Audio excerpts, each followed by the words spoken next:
Magsisimula na sa Lunes ang dalawang pinakabago at inaabangan ng Kapuso shows. Yan ang reality talent show na Anak Ko Yan at ang afternoon drama series na Pyra, Ang Babaeng Apoy. Makichika kay Nelson Canlas.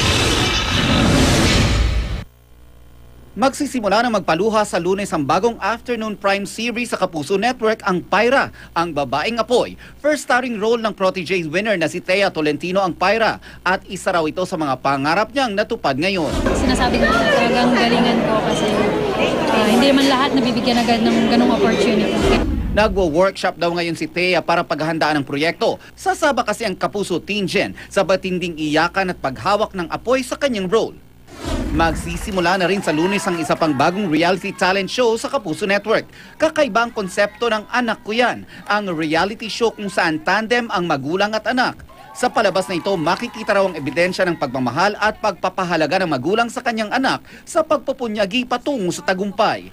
Tatlo ang magiging hurado, ang dance expert na si Rochelle Pangilinan, ang diva na si Dulce, at si Jeneline Mercado na produkto ng Starstruck, ang kauna-unahang reality artista search ng GMA. Ito medyo iba talaga sa lahat ng mga reality show na ginawa ng GMA. Galing ka sa reality show and I know meron kang soft spot para sa mga contestants. Especially, mommy din ako, so talagang Hindi ka kaya maging masyadong emotional dito?